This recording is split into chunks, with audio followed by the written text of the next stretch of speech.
viu? Nossa rede de saúde toda está voltada para o Covid, para essa pandemia. A gente entende essa situação, mas vai gerar uma perspectiva que quem trabalha na oncologia está avaliando como se fosse a segunda onda. O que seria essa segunda onda?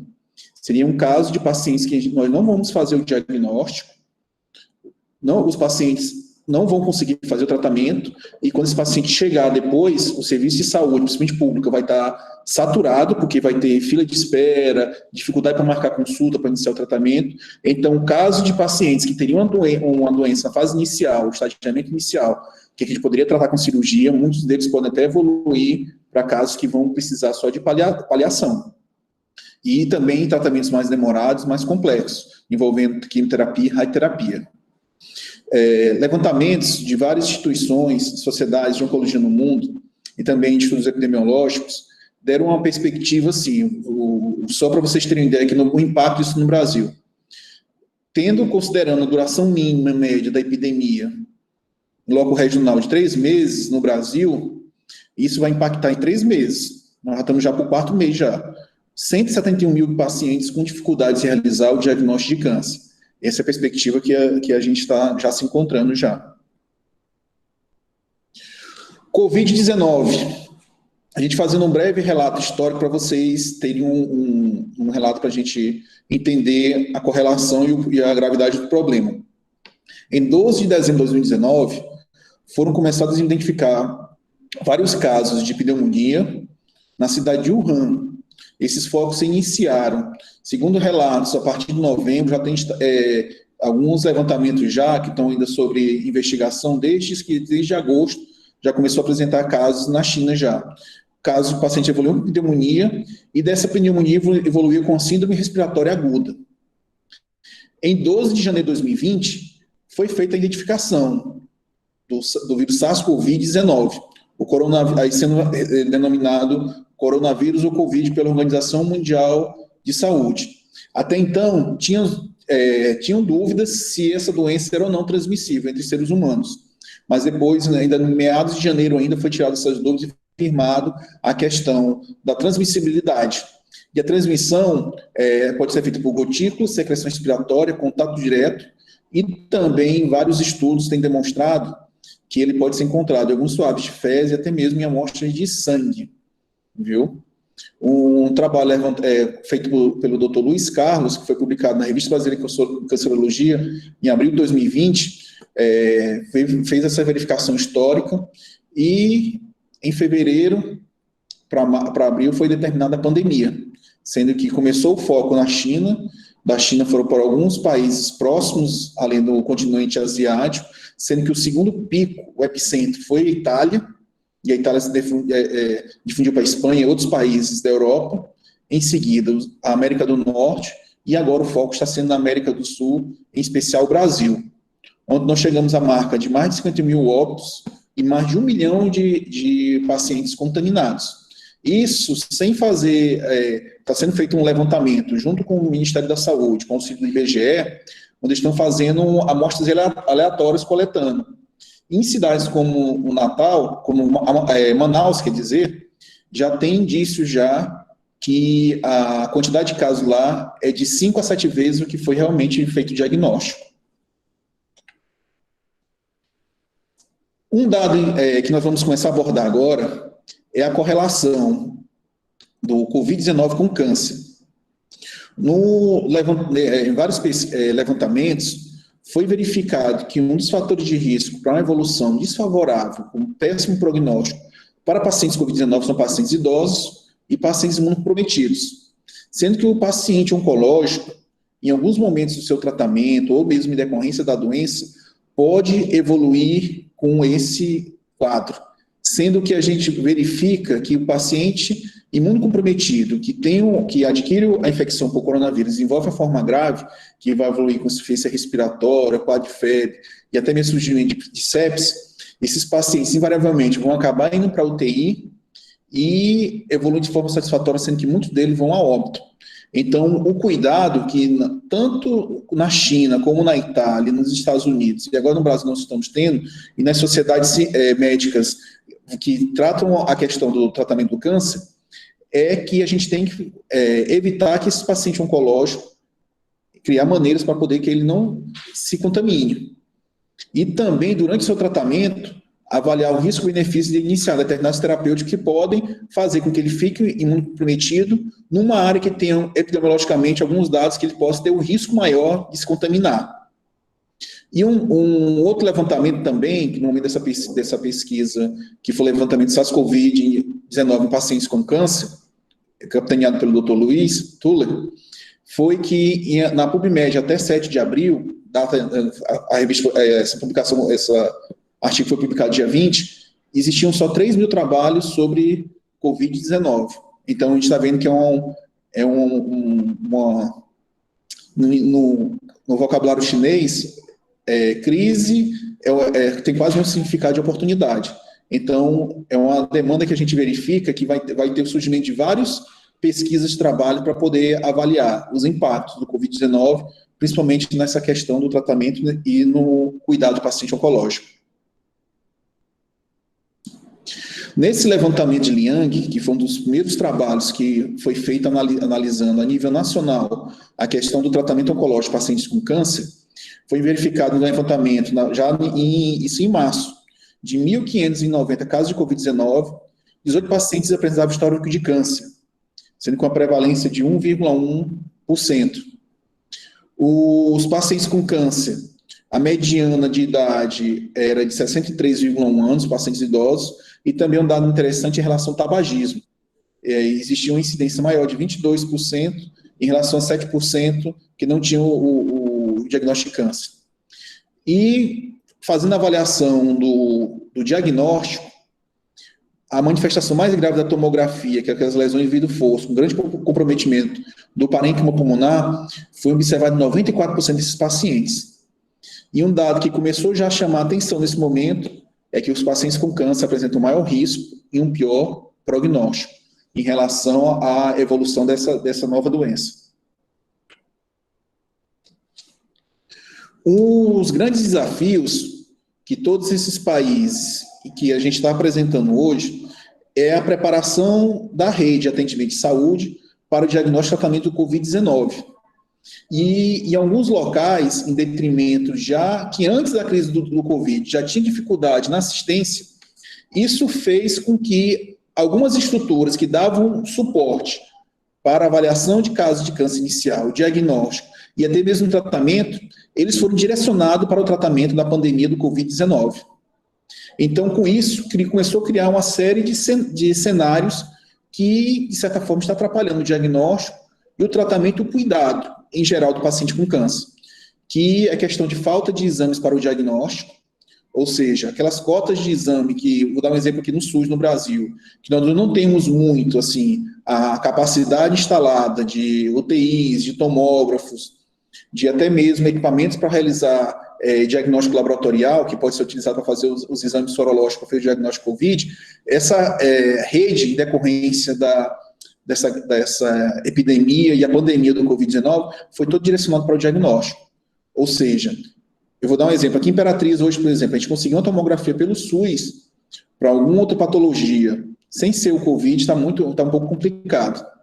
Outro detalhe também que nós verificamos foi a falta de equipe técnica especializada na abordagem inicial do tratamento de Covid. A gente verificou muito isso na Itália, principalmente naquela região norte do estado, onde não tinha uma quantidade de profissionais de saúde especializados, como médicos intensivistas, fisioterapeutas, enfermeiros e técnicos de enfermagem especializados em unidade de tratamento intensivo, que, de certa forma, impactou não só a questão da falta dos respiradores, mas também como manusear os respiradores e adotar um protocolo uniformizado e uma equipe já treinada para poder fazer o tratamento desses pacientes. A falta de leite de UTI também foi uma coisa que impactou muito. Tem dados até interessantes que a gente começou a fazer o levantamento. Só para vocês terem ideia, na Itália, a quantidade total de leite de UTI é inferior ao estado de São Paulo. só para vocês terem uma ideia. E a cidade de Nova York também tem quantidade de leitos de UTI inferior à cidade de São Paulo, para a gente avaliar o impacto que foi o surgimento da grande demanda de pacientes com essa síndrome respiratória aguda, com dispneia e com desaturação dos pacientes, sendo que a estrutura de saúde não estava preparada, nem com infra e nem com supraestrutura. E um dos dados que a gente verifica que é um grande problema hoje que nós estamos encontrando nessa relação do câncer e do Covid-19 é a parada de funcionamento da atenção primária e atenção secundária e alguns elementos da atenção terciária para atendimento de outras patologias. Eu estou falando das patologias em geral, pessoal, que a gente chama de doenças crônicas aqui pela regulamentação do Ministério da Saúde, que nós temos as intercorrências decorrentes do não controle adequado da hipertensão arterial sistêmica, da diabetes, do câncer, da insuficiência renal, pacientes que têm algum quadro também de isquemia vascular, no caso que a gente chama de AVC também, todos esses pacientes, nesse período, em decorrência da sobrecarga do sistema de atendimento de saúde, eles estão sendo negligenciados nessa parte temporariamente em decorrência do tratamento e do combate ao Covid-19.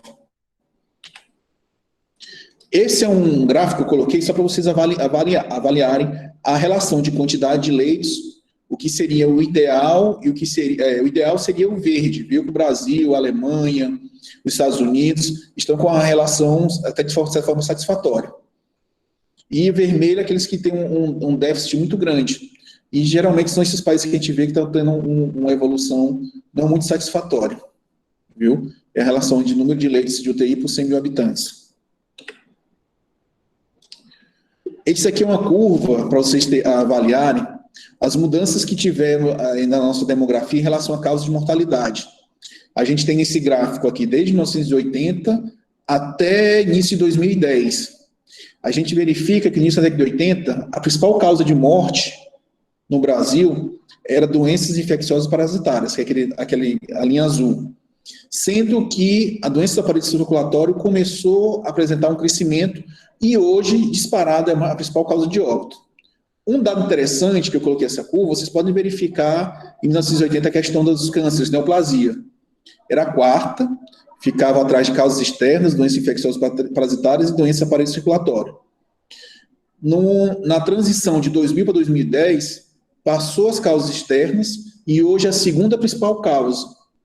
Segundo levantamentos da Organização Mundial de Saúde, em 2030, em vários estados brasileiros, já vai ser a principal causa de morte na população, vai ser câncer, vai passar até a doença do aparelho circulatório. E tem uns dados que eu gostaria de frisar, para vocês terem uma ideia do impacto que vai ter, assim, a gente não está conduzindo da maneira satisfatória os casos de câncer, só para vocês terem um levantamento, em 2018, as causas de óbito do capítulo por CID, a gente verifica doenças do aparelho circulatório, 357.770. Neoplasias, 227 mil. Isso com condições que a gente podia fazer durante o ano todo, exames de prevenção, campanhas de prevenção para a conscientização da população, probabilidade de fazer exames de screening, como mamografia, o Papa Nicolau, coisas que nós não estamos fazendo agora. Então, a perspectiva dessa mortalidade é aumentar agora, tanto em 2020 como em 2021. E doença do aparelho respiratório, 155 mil. Em decorrência do Covid, é esperado que até essas causas de óbito aumente mais esse ano por causa desse problema do Covid-19, incluindo até alguns pacientes oncológicos que adquiriram o Covid, que no atestado de óbito está sendo colocado como Covid também, a síndrome da angústia respiratória aguda causada por essa infecção. A abordagem do câncer, ela é uma abordagem que o tratamento, como o Dr. Jorge Lira falou na aula passada, é um tripé entre a cirurgia oncológica, quimioterapia e radioterapia. Mas a abordagem do câncer é uma abordagem multidisciplinar, que aborda desde a atenção primária, secundária e terciária. Então, a gente vai desde ações que estão voltadas para a prevenção, que são as campanhas contra o tabagismo, campanhas para estimular as pessoas, as crianças, fazerem a vacinação contra o HPV, que nós temos, também campanha contra a vacinação contra a hepatite, que pessoas que não são vacinadas e desenvolvem hepatite, podem, depois de 15 a 30 anos, desenvolver tem um percentual que pode desenvolver câncer. O diagnóstico precoce, onde nós temos programas bem-sucedidos em relação à realização do exame do Papa Nicolau, a prevenção de colo uterino, também a mamografia. Está sendo, em decorrência, eu vou dar o exemplo hoje da rede Imperatriz. O posto de saúde de Três Poderes, a maioria dos postos, os Três Poderes não está funcionando, que é como se fosse a nossa atenção secundária. E a atenção primária, muitos dos postos estão voltados para a questão do diagnóstico e do tratamento do Covid na fase inicial. Então, com isso, os pacientes não estão conseguindo fazer consulta com um especialista, com um médico, para poder ser solicitados exames, realizar a ultrassom da mama, mamografia e realizar a prevenção. Então, está tendo como se fosse um represamento, porque a quantidade de casos e alterações vai surgir como todo ano tem, mas isso a gente não vai conseguir fazer o diagnóstico. Outro problema sério também é a avaliação do especialista em oncologia pelo Sistema Único de Saúde e também na parte de saúde suplementar, que é convênio particular, está tendo dificuldade para a marcação dessa consulta e na marcação de consulta para realizar exames para fazer estadiamento. Como nós tivemos uma aula anterior a essa minha do câncer de pulmão, nós sabemos que um exame muito importante de fazer estadiamento é a tomografia computadorizada e o PET. Só para vocês terem ideia, pessoal. O PET, Imperatriz, por problemas de não estar tendo voos de São Paulo, de São Luís para cá, nós passamos praticamente 2 meses sem realizar esse exame. Então, vocês veem, a pandemia causou uma alteração na malha aérea, viária, aqui de Imperatriz, e com isso impossibilitou a chegada do marcador, que ele é feito em Brasília, e de Brasília é feito o voo calculando na minha vida dele para poder ser aplicado, feito a aplicação e o exame aqui. Então, esse paciente, nesse período, ele teve um prejuízo para realizar a avaliação, se o tratamento que ele estava sendo feito estava tendo eficácia ou não, e se teve ou não surgimento de metástases, e como não foi feito esse diagnóstico, o tratamento dele foi atrasado, está sendo prejudicado. Como também a realização de exames de tomografia. Existem hospitais aqui da rede privada que estão fazendo a média de 70, 80 tomografias dia voltado para o Covid, durante o pico da doença. Então, tudo isso atrapalha. E o tratamento, que nós vamos fazer uma abordagem mais voltada para a cirurgia oncológica, que é um tema que tanto o professor Jorge Lira, que hoje está como diretor nacional de comunicação da Sociedade Brasileira de Cirurgia Oncológica, como eu, que estou como vice-diretor de Relações Institucionais da Sociedade, nós participamos da discussão desse protocolo, que é o Vias Livres de Covid e que está sendo utilizado. Reabilitação também está sendo muito prejudicada. Existem recomendações dos conselhos de fisioterapia e fonoaudiologia a não realizar temporariamente o tratamento, observando as condições regionais da epidemia. Se ainda está no pico, se está melhorando a curva, a quantidade de casos diminuindo, para poder esses profissionais voltarem a trabalhar com segurança, tanto para o profissional como também para os seus pacientes. A prevenção e diagnóstico, como eu já tinha mencionado. A atenção primária está sendo prejudicada a parte dessa, nos programas que era para a realização da prevenção do câncer. Um exemplo aqui de Imperatriz. Imperatriz, quem reside aqui, os alunos aqui da UFMA, eles sabem que nós temos um programa que é uma unidade móvel de combate ao câncer, que é uma parceria do município de Imperatriz com a Fundação Vale e com o Hospital do Amor, que é o antigo Hospital do Câncer de Barretos. Com essa unidade móvel, só para vocês terem ideia, a gente fazia a média de 5 a 8 mil atendimentos mês, fazendo exames de avaliação de câncer de pele, de próstata, de mama e colo uterino. Desde o decreto estadual da pandemia aqui no estado do Maranhão, que foi no dia 21 de março, esse atendimento foi suspenso. Então, já estamos no 4º mês, vamos botar uma média de 6 mil atendimentos. Então, 24 mil pessoas deixaram de fazer a avaliação e diagnóstico de casos iniciais. Isso só na realidade Imperatriz, para você ter ideia. Na atenção secundária, que são os exames para diagnóstico, no caso mamografia, ultrassom, endoscopia, tomografia e biópsia, também está tendo muita dificuldade os pacientes realizarem esse exame. E sem a realização desse exame, a gente não pode fazer o encaminhamento para os serviços de tratamento, tanto na rede pública como na rede de saúde suplementar, com isso dificultando o início do tratamento do paciente. É esperado que os diagnósticos sejam intensificados no segundo semestre, com a melhora epidemiológica de cada região, mas com prejuízo de muitos desses pacientes não terem sido feito diagnóstico na fase inicial, e o tratamento também na fase inicial. Então, resumindo assim, de uma forma geral, a gente classifica os cânceres numa classificação de 1 a 4, sendo 1 caso na fase inicial e 4 na fase metastática. Muitos tipos de câncer que apresentam história natural de evolução rápida, a gente pode perder a oportunidade de fazer o tratamento desse paciente na fase 1, sendo fazendo na 2, 3, ou o paciente já indo para a fase 4, quando já tem alguma evidência de metástase. Tudo isso em decorrência da estrutura voltada para o tratamento do Covid-19. Antes, assim, de alguém pensar, não, mas, infelizmente, pessoal, é situação de guerra, viu? A rede de saúde do mundo todo, como no Brasil do SUS, a gente não tinha uma estrutura com demanda, assim, que poderia ser utilizada, não. A gente já utilizava a demanda quase toda. E com a questão da gravidade, do grande impacto, da quantidade de pacientes, principalmente evoluindo com dispensa respiratória, e toda a rede pública do município do estado, grande parte dela está voltada para atender esses pacientes, para a gente não perder mais vidas em decorrência dessa doença.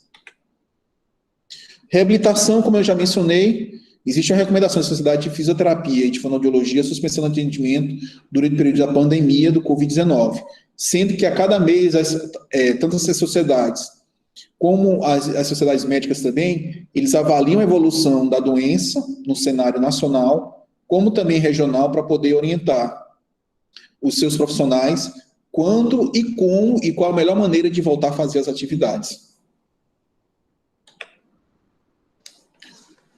O tratamento. Como eu já mencionei anteriormente, o tripé do tratamento oncológico é cirurgia oncológica, quimioterapia e radioterapia. Essa apresentação, para a gente não se estender muito, senão ficaria quase 2, 3 horas de apresentação, nós vamos focar mais no tratamento na questão da cirurgia oncológica. No paciente oncológico, a gente vai ter que fazer uma avaliação dos riscos e benefícios de iniciar o tratamento ou postergar.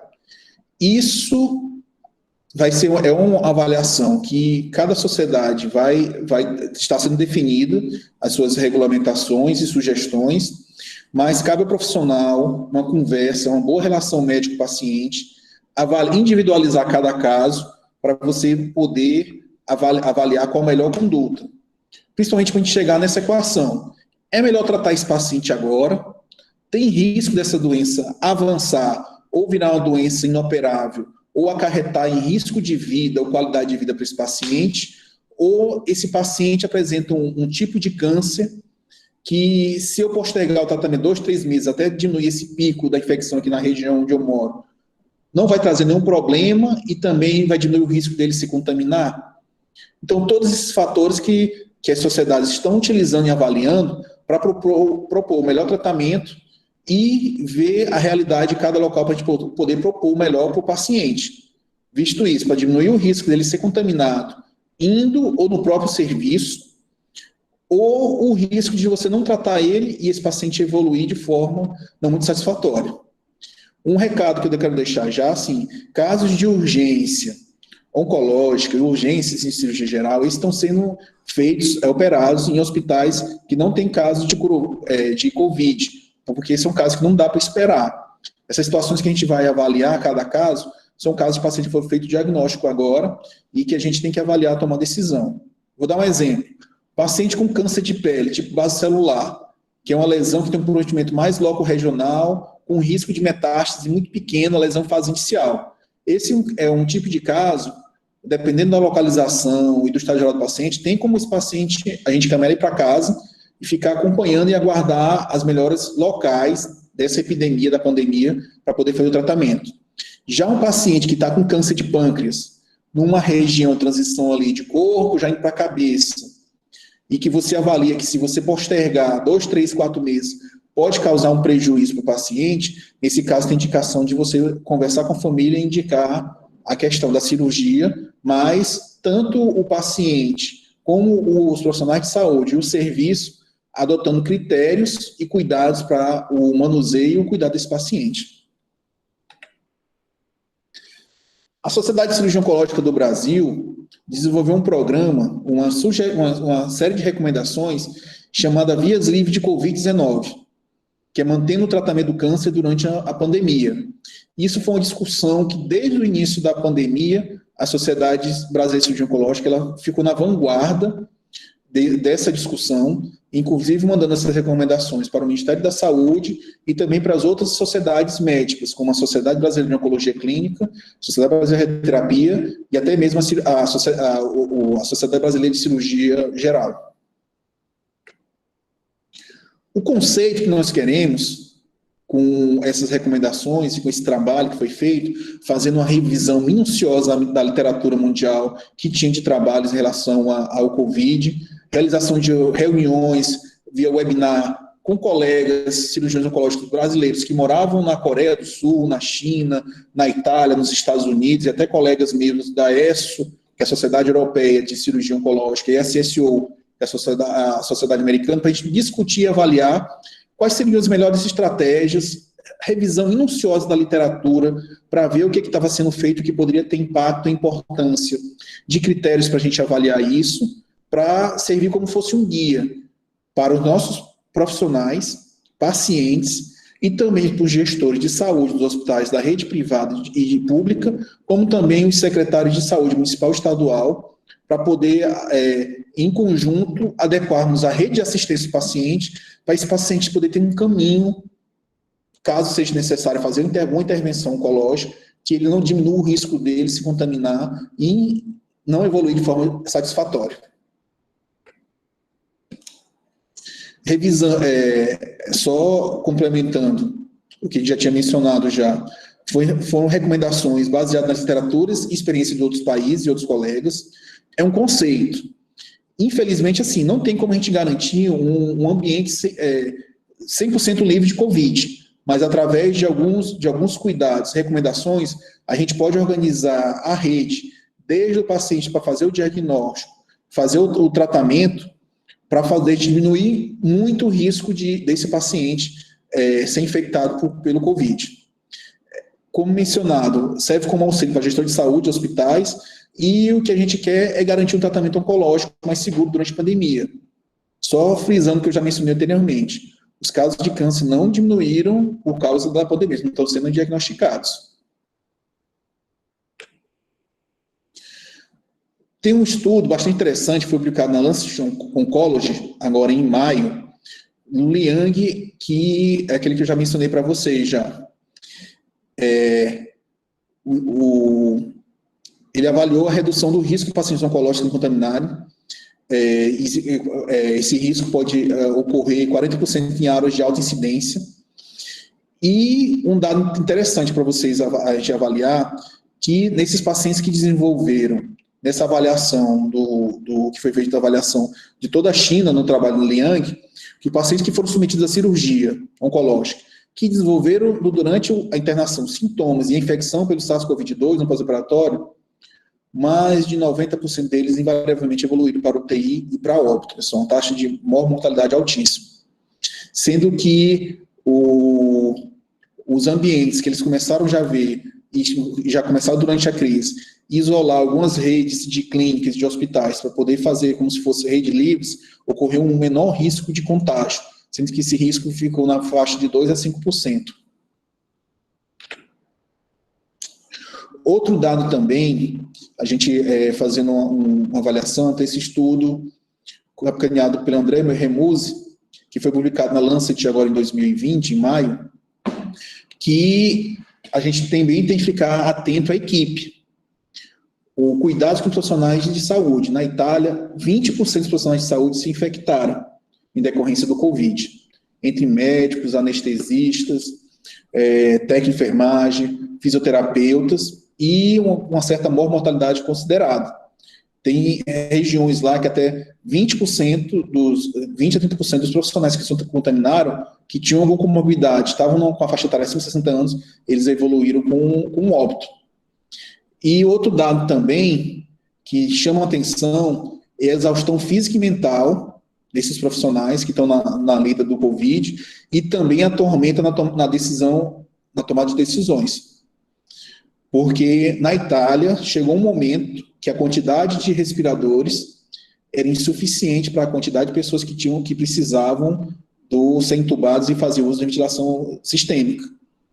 Foi verificado durante o período lá de 7 até 15 dias que ocorreu isso, que vários pacientes idosos, profissionais de saúde, acabavam escolhendo pacientes com menos morbidade e mais jovens para poder fazer a indicação da intubação. Então, todas essas decisões acabou causando uma exaustão, desenvolvimento de síndrome de burnout, tudo, esses profissionais que estavam no front do Covid-19. E do ponto de vista prático, assim, como já foi mencionado anteriormente, a questão das recomendações que foram avaliadas, a troca de experiência, análise de trabalho científica que a Sociedade Brasileira de Cirurgia Oncológica avaliou.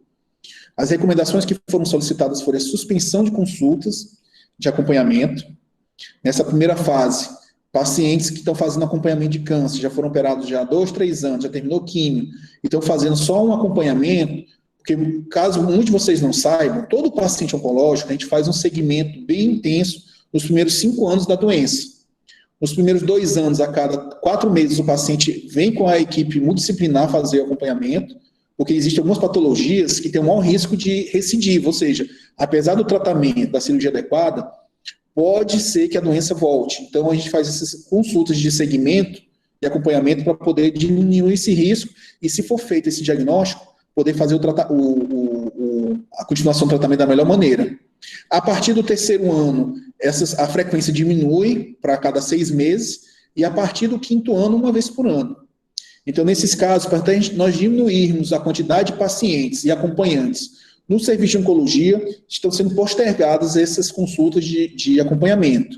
Sendo que, caso o paciente apresente alguma alteração ou algum sintoma, é orientado através do recurso, que foi até autorizado temporariamente no período da pandemia, da telemedicina, a entrar em contato com os serviços. Os serviços de oncologia estão autorizados a fazer uso da telemedicina, principalmente para esses casos, para poder ficar fazendo acompanhamento. E também o paciente tem acesso para poder garantir o diagnóstico. Por exemplo, o paciente não foi feito ainda, ele está apresentando um sintoma, começou a apresentar uma tosse com expectoração sanguinolenta, não está com febre, não entrou em contato com o paciente com tuberculose, ou esse paciente não está com SARS-CoV. Pela telemedicina, ele pode ser avaliado por um cirurgião torácico oncológico ou cirurgião oncológico, onde vai solicitar uma tomografia, alguns exames, o paciente vai fazer esses exames, manda para a telemedicina, e com o resultado do exame é mandado com uma rede de diagnóstico, uma clínica que tem um tomógrafo e um profissional capacitado para fazer o diagnóstico, para poder fazer a biópsia guiada por tomografia, e é feito o procedimento. O outro dado também, que um conceito que nós estamos utilizando nas vias livres de Covid, para a cirurgia oncológica, é a questão da regionalização. Nós verificamos que a infecção, a epidemia pelo Covid, ele tem alguns aspectos, e até mesmo no mesmo país, ele atinge regiões de maneira diferente. Vou dar o exemplo do Brasil. No Brasil, a gente verifica que os estados que foram mais atingidos inicialmente foram São Paulo, Rio de Janeiro, Amazonas e o Ceará. Sei que nós verificamos agora que Manaus praticamente já até desativou um hospital de campanha, as cirurgias oncológicas estão voltando, diminuir a quantidade de câncer, e existem outras cidades, por exemplo, aqui no próximo de nós, aqui em Teresina, está começando o pico agora. Então, as condutas, recomendações, têm que ser feitas de acordo com os critérios regionais e epidemiológicos. Um dos critérios que a sociedade utilizou muito é a questão de fazer uma relação, que tem alguns trials internacionais que foram publicados, que mostram que é uma relação de 40 casos para cada 100 mil habitantes e acima de 40 casos para acima de 100 mil habitantes. Isso é um ponto de corte que nós utilizamos para poder a gente avaliar se está tendo um alto risco de transmissão ou um pequeno risco. Um outro critério que é utilizado é avaliar o risco-benefício de fazer ou adiar o tratamento. Como eu já mencionei anteriormente, um câncer de pele pequeno, na fase inicial, a história natural da doença, esse paciente tem como aguardar um pouco. Uma paciente que fez uma prevenção, que mostrou que tem uma lesão de alto grau, fez uma biópsia, mostrou que é um NIC3, uma lesão de alto grau de colo uterino, essa paciente está com uma lesão pré-maligna, mas que pela história natural da doença, essa doença vai virar câncer em torno de 30% dos casos, e que esse câncer, a evolução dele é acima de 1 ano a 10 anos, então tem como nós postergarmos um pouquinho a realização do tratamento, que seria a condização, e posteriormente até uma esterectomia, para poder para poder avaliar o melhor momento para poder fazer esse tratamento. Já em alguns casos, num paciente que está semi-ocluído em decorrência de um tumor gástrico, que ele não vai conseguir se alimentar, um tumor de pâncreas que está evoluindo, um melanoma que tem uma grande chance de apresentar metástase. Esses casos não, a gente vai avaliar a questão epidemiológica, se tem na região um hospital ou uma rede livre de Covid, e sentar com a família e com os familiares para poder avaliar qual vai ser a melhor estratégia para fazer o tratamento. Outro dado também que é visando a proteção do paciente e dos profissionais relacionados ao tratamento dos pacientes, uso de EPIs adequados, as máscaras adequadas, a FFP2, a N92, e intensificar cuidados com desinfecção de todos os ambientes. Utilizar, tendo os cuidados, assim, antigamente hospitais faziam uma vez por dia, estão fazendo 2, 3 vezes, maçanetas de porta, áreas de banheiro, todos eles estão feito uma desinfecção mais intensa, que aborda também a questão não só bactéria, mas também como vírus. Uma outra abordagem que nós vemos nesse conceito de via livre de Covid é indicar a técnica cirúrgica que diminua o tempo de hospitalização e a probabilidade de retorno hospitalar. Eu vou dar um exemplo. Se deve fazer um procedimento cirúrgico e o paciente tenha alta no mesmo dia, utilização também de fios absorvíveis para evitar que esse paciente tenha que retornar para retirar pontos, nós estamos dando preferência para isso. E até mesmo a gente está sendo feito acompanhamento por telemedicina para ver como é que está a ferida operatória, tudo, para durante esse período de pandemia o paciente ficar em casa, isolado, tendo todos os cuidados e evitar que ele retorne.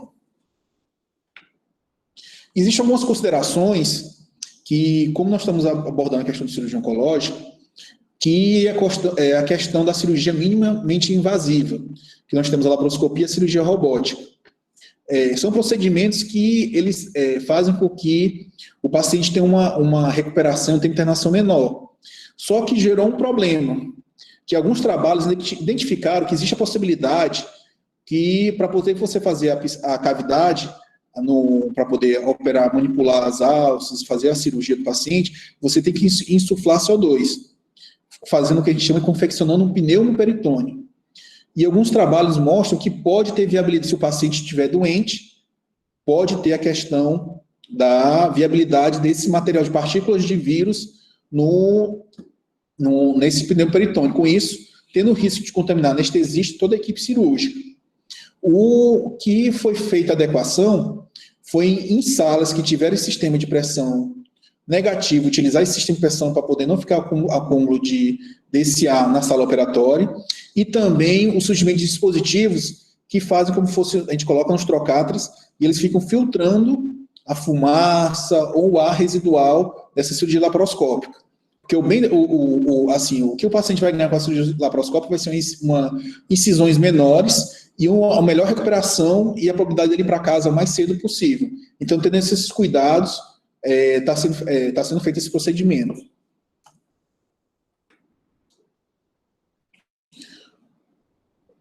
Voltando, como já foi mencionado, a questão de sendo avaliada a agressividade das neoplasias, para poder a gente verificar se o paciente tem ou não necessidade de fazer o mais rápido possível, se tem como a gente aguardar um pouco, protelar o início do tratamento. Outra recomendação é avaliar a possibilidade de realização de tratamento neoadjuvante. Um exemplo clássico disso é câncer de mama. Se a paciente tiver um câncer de mama, que tiver nos marcadores imunohistoquímicos, receptor para estrógeno e progesterona, a paciente, por exemplo, idosa, tem hipertensão, diabetes, é um grupo de risco, e a região que ela está localizada apresenta uma alta incidência de casos de Covid-19, a gente recomenda esse paciente a fazer uma neoadjuvância, já vai ser feito algum início de tratamento, para posteriormente ser feito o tratamento definitivo cirúrgico. Outra questão também que pode ser avaliado é a possibilidade de tratamento radioterápico. Eu vou dar um exemplo para vocês. Paciente com câncer de colo uterino, que está no estádio 1B2, que é paciente idosa também, acima de 60 anos, com alguma comorbidade, hipertensão, diabetes, e essa paciente está localizada numa região que está com a prevalência alta de casos de Covid-19. A paciente pode realizar o tratamento radioterápico. A Sociedade de Radioterapia fizeram os protocolos de hipofracionamento para diminuir a quantidade de casos, para evitar que a paciente passe com tratamento cirúrgico. Mas, como eu já falei, são situações que vai ser discutida com toda a equipe multiprofissional, para poder ver qual o melhor esboço de tratamento para esse paciente, avaliando a doença, a patologia, a história natural dessa patologia, a evolução natural dela e os riscos do paciente, de se fazer o tratamento definitivo ou se a gente protelar um pouco para fazer posteriormente, vendo a questão da pandemia. E um dado mais importante, que já abre um cenário para nós voltarmos ao novo normal, que esse novo normal é um conceito que eu não gosto muito de mencionar, mas infelizmente é uma situação que nós vamos ter que conviver até a saída, até o surgimento de vacinas eficazes e a imunização maciça da comunidade, que vai ser a realização de testes, tanto nos profissionais de saúde que estão atendendo, como também nos pacientes, pessoal. Isso é muito importante, porque, como já foi mencionado nos outros trabalhos, aqueles trabalhos chineses que eu mencionei no início dessa apresentação, você operar um paciente que está contaminado, esse paciente vai se meter em uma cirurgia de grande porte, o estresse é a resposta inflamatória sistêmica da cirurgia, já causa imunodepressão. Esse paciente pode evoluir com a forma grave, pode ser ter necessidade de ser entubado, ir para a unidade de terapia intensiva, e com isso vai aumentar muito o risco de óbito. Só para vocês terem uma ideia do que eu estou mencionando, alguns levantamentos, a média nacional entre serviços privados e serviços públicos, nos serviços públicos, está tendo uma média de mortalidade dos pacientes que são submetidos à intubação traqueal de 66%. Ou seja, praticamente assim, de uma maneira grosseira, de cada 3 pacientes, quando são intubados, só um escapa, os outros 2 vão a óbito. Então, pacientes oncológicos que têm o risco, a gente tem que ter muito cuidado para poder fazer essa questão de avaliação e fazer o teste. Como é que está sendo feito isso, assim, e a orientação do Via Livre de Covid, para vocês terem uma ideia? Essa tabela foi retirada do que é o risco de atendimento de pacientes COVID positivo, mas não diagnosticados, conforme o número de casos ativos do município. A gente avalia se o risco em determinada cidade é 0,1, esse risco de 0,1 é quando a gente tem uma estimativa de 40 casos positivos para a COVID para cada 100 mil habitantes. E esse risco de 1% é quando esse risco está em torno de 50, 70, e acima de 80, 100 casos por 100 mil, risco de 10%. Então, o que a gente avalia? Vamos usar o exemplo aqui do Maranhão, de São Luís. São Luís tem a população em 2019 estimada pelo IBGE de 1.101.664 habitantes. Sendo assim, se as condições epidemiológicas de São Luís tiver com um risco menor que 0,1%, então a perspectiva de casos, naquele período, são 441 casos. Então o risco é baixo. Então tem como liberar cirurgias de urgência, essas vão ser feitas mesmo independente, e cirurgias de menor porte pode ser feitas até sem fazer a testagem contra o coronavírus. Mas relembrando que nós temos que fazer uma avaliação clínica, uma anamnese, uma investigação epidemiológica também da família do paciente, bem rigorosa, para poder a gente indicar. E pacientes que não vão ser submetidos a procedimentos com intubação, esse paciente, basta, dependendo do protocolo do hospital, ser feito PCR, que é aquela pesquisa com suado na orofaringe, 48 horas antes da cirurgia. Com isso, dando negativo, o paciente é submetido ao procedimento. Já se você está numa situação de risco de 1%, então nós já pulamos já de 441 para possibilidade de risco de 4.408 casos.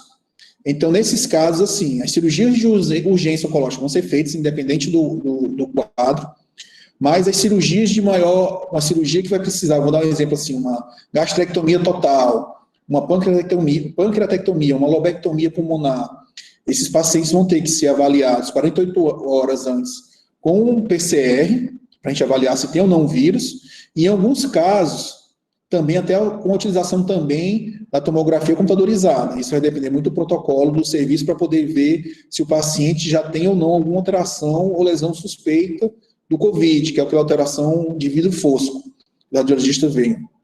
Já essa situação epidemiológica de São Luís, tiver com um risco de 10%, ou seja, com mais de 100 casos ativos para cada 100 mil habitantes, sendo que nós vamos ter um risco, pessoal, de pessoas contaminadas, sem ter o diagnóstico, 44.075. Então, nessa situação, com risco de 10%, a orientação é que não sejam feitas cirurgias eletivas.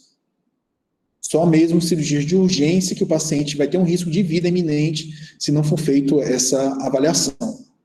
Então, o cenário que nós verificamos, tanto para a saúde pública como com saúde suplementar, é que vai ter que ser disponibilizado a quantidade de PCR e também de exames de sangue, para a gente poder ver a questão, se o paciente teve infecção com a formação de IgM, e se está com infecção ativa ou se já desenvolveu imunidade, no caso, a IgG. Tudo isso está sendo avaliado os protocolos para a gente poder voltar a operar, principalmente tendo cuidado daqueles pacientes do grupo de risco, pacientes mais de 60 anos, que têm alguma comorbidade, com problemas respiratórios já crônicos, uma hipertensão, diabetes, para poder a gente avaliar o cenário. Então, é um conjunto de fatores, tanto abordando o paciente, para ver se ele tem ou não a doença, o cuidado com o local e a rede toda de saúde que ele vai passar, se tem ou não Covid. No caso do paciente desenvolver a infecção Covid nesse hospital, mesmo sendo via livre, ele tem que ser drenado para um outro hospital que faça o tratamento de Covid, especializado, para não ocorrer mais contaminações no serviço. Tudo isso visando proporcionar o melhor tratamento diante desse cenário que nós estamos atualmente, da pandemia do Covid-19, mas não esquecendo da problemática e da questão da gente não realizar e não ofertar o melhor tratamento do paciente oncológico agora, que isso depois pode acarretar uma diferença grande, até em cura, ou infelizmente esse paciente evolui para um quadro que ele já não vai ter mais como a gente falar em cura, mas só fazer paliação da doença em si. Está vivendo um cenário um pouco árido, mas a gente tem que ter esperança que as coisas estão melhorando, vão melhorar, e que a vida tem que continuar, viu? Até nos cenários mais inóspitos, a vida segue o fluxo. O que nós temos que fazer é que juntos a gente tem que contribuir tudo para poder a gente tentar voltar à normalidade, viu? Queria agradecer a todos, viu? Obrigado. E eu vou querer a frequência da aula para depois a gente avaliar quem teve, para poder, nesse mês de julho agora, eu já vou estar com um arcabouço já de 3, 4 trabalhos, e eu vou presentear quem teve com a gente aqui para poder fazer esses trabalhos e ver publicação, porque é uma seara de questionamentos em relação ao impacto que vai ter na saúde pública, tanto aqui do município de Imperatriz, do Maranhão, do Brasil e do mundo, a relação dessa questão do tratamento do Covid e os impactos que tiveram na atenção, principalmente no tratamento oncológico. Muito obrigado e bom dia a todos. Muito obrigada pela aula, doutor. Estão todos aqui elogiando muito a sua aula. Aula impecável, uma didática muito boa. Obrigada, professor. Ótima aula, excelente aula. E eu tenho muito a agradecer pela sua disponibilidade. Em nome de toda a comissão da JOMA, a aula foi realmente muito esclarecedora. Eu agradeço bastante. Está tendo um pouco de eco. Eu e o Jorge estamos com dificuldade aqui de entender. Certo. Bom, basicamente, eu estou agradecendo ao senhor. Tá melhor?